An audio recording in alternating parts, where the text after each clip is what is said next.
So we want to give you our 5 top tips for registering your non-lucrative visa in Spain.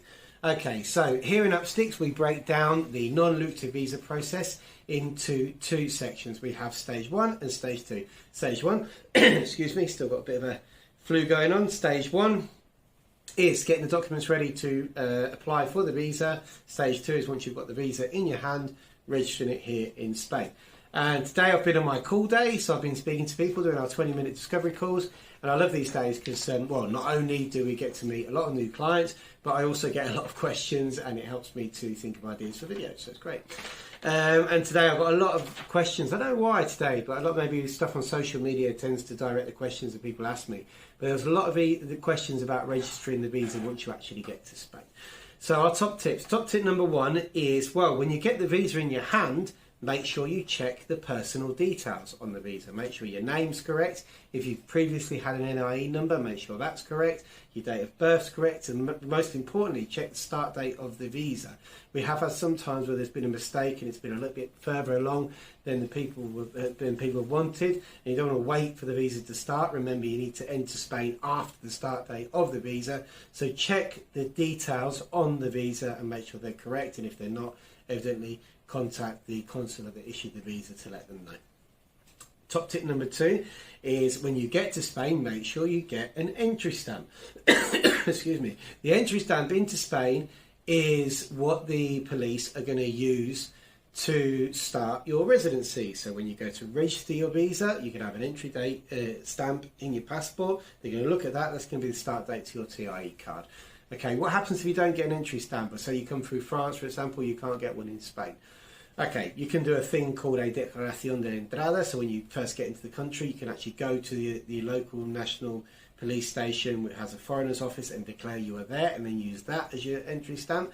Or, and we've done this on many occasions when people haven't done this or we didn't realise we didn't have an entry stamp, you can just go with proof that when you enter the country, and it's really down to the person you get behind the desk to whether they use the start date of your visa or when you enter the Schengen zone, maybe through France, or if they tell you to get on a plane, come back and get a stamp. So far, we haven't had anybody have to get on a plane, come back and get a stamp. So we've managed to get around any problems without a stamp. But please try and get one and make our life easy if you're one of our clients, or come in and doing this yourself. Top tip number 3, booking an appointment with extranjeria. Don't forget that when you're booking your appointment, which is called a toma de huella, taking of the fingerprint, don't forget that you can do that at any station in the province where you live you like, but you cannot do it in a station outside of your province. It has to be within your province. And remember, the name of the appointment is called toma de huella. Top tip number 5. Picking up your card. Oh no, sorry, here we go. Top tip number 4 is proving your address. When and why do you need to prove your address? Well, if whatever the policeman or agent has on his screen is different to what you've put on the application forms, maybe it's because you used a correspondence address, maybe it's because you had a previous registration like an NIE number, maybe it's because you've changed your ID and you're going to live somewhere differently when you get to Spain, then you will need proof of where you're going to live in the form of a padrón certificate. You can see more videos about the padrón certificate on this channel. Okay, if what that policeman has on his screen matches your application forms, you're not going to need that at all. But if it doesn't, then you will. How do we know what's going to be on his screen? We don't. So it's always advisable, where possible, to take a padrón certificate to a toma de huella appointment. Some provinces are different than others.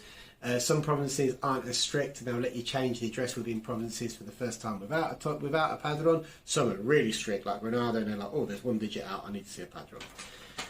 Top tip number 5, picking up your card. So when you go to pick up your card, you will need to be aware of the LOTE number, the LOTI number. When you've registered your visa and you've taken your fingerprints, the toma de huella, they're going to hand you a document called a resguardo. Look at this channel for more videos about resguardos. And on that resguardo there is a LOTE, a LOTI number. That is your batch number, and you cannot pick up your card until your batch number is at the police station. There's various ways, first of all, that you can check your LOTI number. Some places here, like in Malaga, they put it in the window, so you can just go and see if it's there or not. Some places you have to ask the person on the door. Others, like Murcia, you have to check online. So it depends where you go to how you're going to find out. This brings me to my second point, which is making an appointment to pick up your card. Some places give you an appointment when you go to register your visa. Some places you can just turn up, and some places you have to book online. So there's two questions you need to ask when you go to register your visa is A, how do I find out the lottery number? And B, how do I get an appointment to pick up my card? Okay, so that's our 5 top tips, and the bonus tip is always remember to put the expiry date in your calendar, because you can start the renewal process from 60 days before the expiry date all the way up to 90 days after the card expires. So there we go. I've kept with my New Year's resolution and even made some notes to read from.